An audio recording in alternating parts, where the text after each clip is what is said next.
Olá pessoal, tudo bem com vocês? Começando mais um vídeo aqui no canal e hoje é dia de apresentar para vocês as minhas leituras de janeiro. O mês de janeiro foi um pouco mais produtivo do que o do ano passado, então eu consegui ler um pouco mais e isso significa que eu li 8 livros. Os livros que eu li no mês de janeiro foram Depois daquele Verão, Emma, Wicked, 12 Semanas para Mudar uma Vida, The Beach Boyfriend, Cardcaptor Sakura Volume 5, Sombra e Ossos e Cardcaptor Sakura Volume 6. Começando pela primeira leitura do mês, Depois daquele Verão conta a história de Percy, que ela e a família dela compram uma casa em um lago para visitar no verão, e lá a protagonista conhece os irmãos Sam e Charlie. Desde crianças, eles se tornam melhores amigos, passam muito tempo juntos e o Sam e a Percy engatam um relacionamento mais sério. Alguma coisa acontece que a gente não sabe no começo da leitura e a relação dos dois acaba ruim e eles ambos acabam machucados. Passados alguns anos, a Percy precisa voltar para a cidade para o enterro da mãe do Sam e do Charlie, e por aí a gente começa a ter acesso aos flashbacks da protagonista e entender o que aconteceu no passado. É um livro que, apesar de ter bons comentários, não comecei com a certeza que eu ia amar, mas eu me surpreendi e a história se revelou super intrigante e envolvente.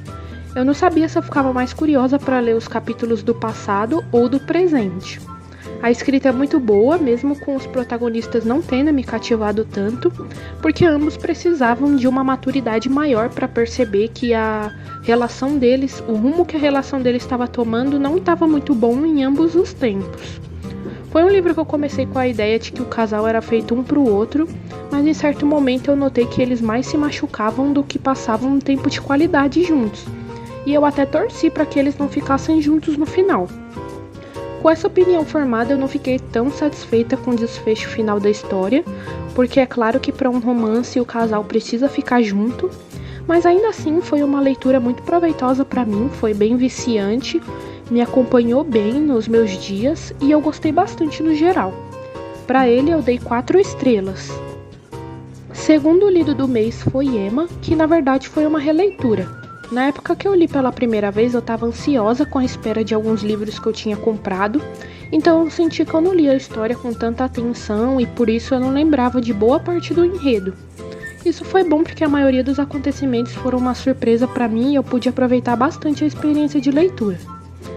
Na minha opinião, Emma é um livro principalmente focado nas personagens, em suas personalidades e desenvolvimento e, claro, a sociedade. A protagonista, por exemplo, é uma garota egoísta e um pouco fútil que pensa muito sobre si mesma da melhor forma possível e faz os outros se dobrarem à sua vontade. Isso se intensifica com o pai dela, porque ele é ainda pior que ela nesse aspecto, e a mulher que a criou nunca corrigiu nem deu sugestões de mudanças. Apesar dessa descrição ruim de Emma, ela ainda assim é uma personagem bem cativante e que leva o livro a ser uma grande obra pelas ligações que podemos fazer com pessoas reais e a nossa sociedade atual.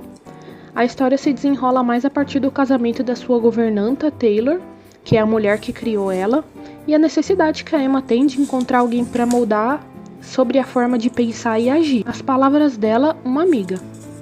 Muitas coisas podem ser comentadas sobre esse livro e boa parte delas eu falo no vlog de leitura que tem aqui no canal, então quem puder e quiser, tem muitos comentários lá do que eu poderia falar numa resenha por aqui. Mas é um livro confortável que te faz refletir sobre a vida e as pessoas que nos rodeiam e, claro, aproveitar um bom romance. O livro não é focado nisso como Orgulho e Preconceito, por exemplo, e é mais nas personagens, como eu falei pra vocês. Mas ainda assim a gente tem descrições de passeios, paisagens, um ótimo enredo, tudo na melhor forma de Jane Austen de ser. Para ele eu dei 4,5 estrelas.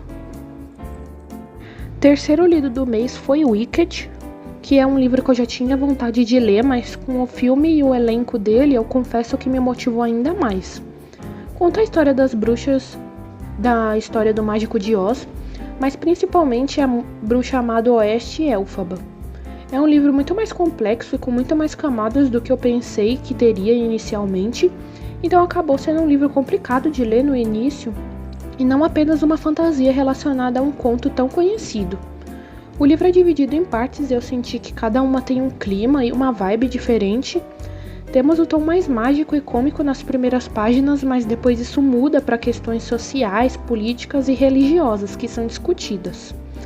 Claro que tudo no jeito do mundo fictício, mas dá para fazer ligações bem sérias com a nossa sociedade e com a nossa vida real. Esse livro fala muito sobre o direito das pessoas e animais, como isso influencia na vida social, como é importante termos nossa liberdade e o nosso poder de fala, os respeitos às individualidades de diferentes povos, a liberdade religiosa e o tanto que isso significa às pessoas, inclusive não acreditar em nada maior, que é uma opção que deve ser respeitada, e principalmente a nossa luta como cidadãos para proteger o que a gente acredita e garantir a nossa liberdade de expressão, do ir e vir e muito mais. Os personagens e a história têm um desenvolvimento bem interessante. Claro que tem partes que são menos cativantes do que outras e o final não me agradou tanto porque ficam algumas pontas soltas. Por isso a nota que eu dei para o livro não foi o que eu imaginei quando eu comecei a leitura. Mas isso não tira a experiência e as reflexões que eu tive ao longo dele, então ainda assim é um livro que eu recomendo bastante.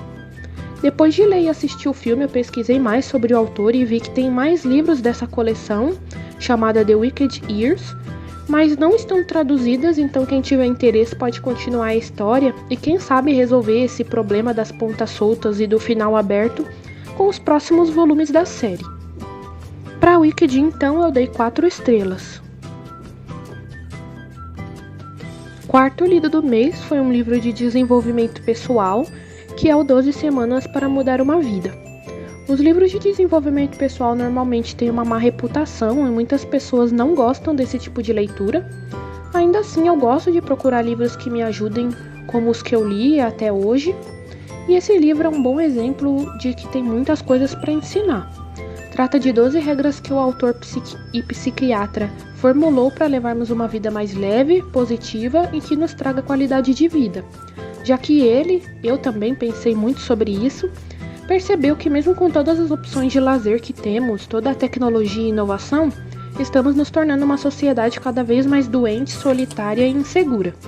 Foi muito interessante para mim ler esse livro nesse momento, porque, como eu disse, eu venho pensando muito sobre isso e como eu posso fazer para não me envolver ainda mais com essa sociedade consumista e estressada que temos atualmente. As regras são: ser autor da sua própria história, contemplar o belo, superar a rotina, ter um sono restaurador, gerenciar pensamentos, administrar emoções, reeditar o filme do inconsciente, a arte de ouvir e dialogar, a arte do autodiálogo, ser empreendedor, superar conflitos existenciais e fazer da vida uma festa. Todas elas se complementam e têm base científica, mesmo que os capítulos tenham certo cunho semelhante ao religioso, porque o autor fala como Jesus colocou essas regras em prática na sua vida e serve de exemplo para todos nós.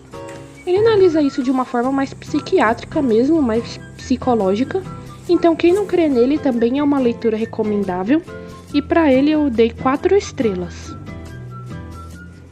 Próximo lido de janeiro foi o livro em inglês, que, como vocês sabem, eu tento escolher um livro em inglês para ler por mês para melhorar as minhas habilidades, e nesse mês de janeiro foi The Beach Boyfriend. Eu achei esse com uma vibe super verão, que conta a história da protagonista, que sempre passa parte da estação na super casa de praia da família, com todo mundo reunido. Dessa vez ia ser mais difícil porque as irmãs dela estão casadas e ela solteira, e ela não aguenta mais a pressão da família para namorar alguém. Então um amigo se oferece para fingir ser o namorado dela durante esses dias. Ele gostou dela por um tempo, mas também quer fugir de uma ex que não aceita o término. O enredo é bom, as atividades temáticas de verão que os personagens fizeram trouxe a energia veranil. Temos discussões breves de temas importantes, como a importância da família, a importância do amor próprio e a busca pela felicidade, independente da opinião alheia, mas não foi um livro nada fluido e viciante para mim.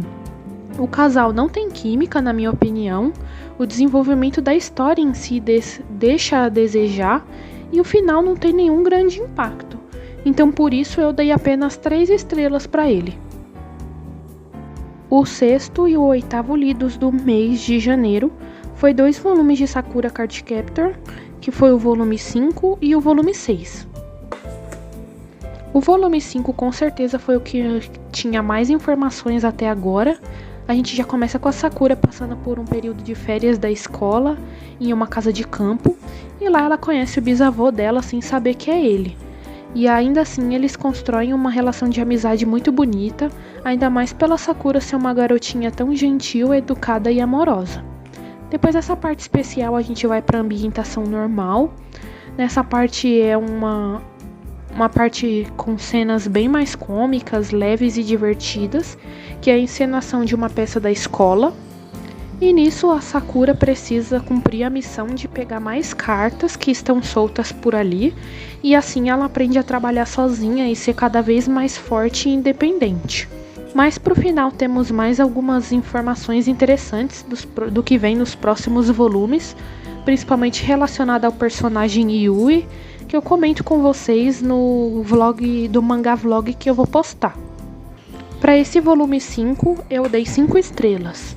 E aí, passando pro volume 6, o volume já começa cheio de ação, com a Sakura pegando as últimas cartas que faltam para completar o baralho do Mago Clow.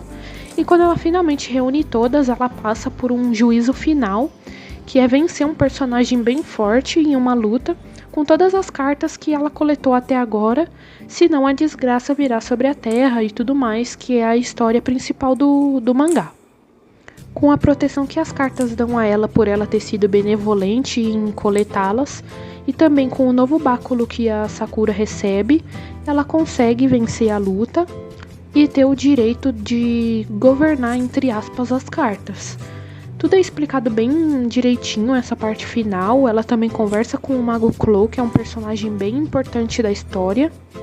Então foi um volume cheio de tensão, de ação, de explicações e tudo mais. Para ele eu também dei 5 estrelas.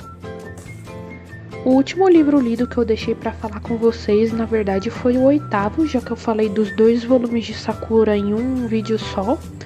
Mas foi Sombriossos, que na verdade foi uma releitura, já que eu quero ler a duologia de Six of Crows com a memória bem fresca do universo, da história e das personagens. Esse livro acompanha a Lina, que é uma garota que cresceu num orfanato e atualmente trabalha como cartógrafa, enquanto seu amigo Mali, que cresceu com ela no orfanato também, trabalha como rastreador. Em uma das viagens necessárias pelo ofício de ambos, eles entram na Dobra das Sombras e lá a Lina descobre um poder que ela nem sabia que ela tinha, que é a conjuração de luz, que é crucial para o objetivo de anos do país, que é acabar com essa parte chamada Não-Mar, que é, no caso, a Dobra das Sombras. O sistema de magia é bem interessante, com poderes raros e comuns, a escola para aprender a dominar e ampliar as habilidades. Então, no geral, a ambientação do livro me agradou muito, com os elementos de realeza, palácio, além desses poderes que eu já falei. Todo o processo de crescimento da Alina também é bem interessante, e até que eu gosto da personagem, mesmo que no início ela tenha uma obsessão pelo Mali, que me deixa um pouco irritada. Mas ela descobre as fraquezas dela rápido, tem um bom raciocínio lógico, e isso conta muito de como ela vai proteger a si mesma com o poder que ela possui. Nessa segunda leitura eu me simpatizei mais com o Mali e tive mais raiva do Darkling, por exemplo, que eu não lembrava que ele era tão sacana, apesar de ser um personagem super interessante e que a gente espera interações com a protagonista. Então o livro tem muito disso, de vários elementos interessantes, e apesar dele ser curto, tem muita ação, muitas descobertas que te deixam surpreso, plot twists super interessantes. No final tem várias cenas que te fazem devorar o livro e ficar ansiosa para partir pro próximo. Vai ter vlog de leitura aqui no canal, então em breve eu vou soltar ele, mas saibam que para Sombra e Ossos eu dei 4,5 estrelas. O vídeo de hoje foi esse, espero que vocês tenham gostado de saber mais sobre as leituras que eu fiz nesse primeiro mês do ano e saber mais sobre as minhas opiniões deles. Vários deles já têm log de leitura aqui no canal, então não se esqueçam de entrar por aí para assistir todos, se inscrever no canal para receber os próximos, curtir esse vídeo e também comentar sobre o seu livro favorito de janeiro ou os livros que você leu nesse mês. Até a próxima!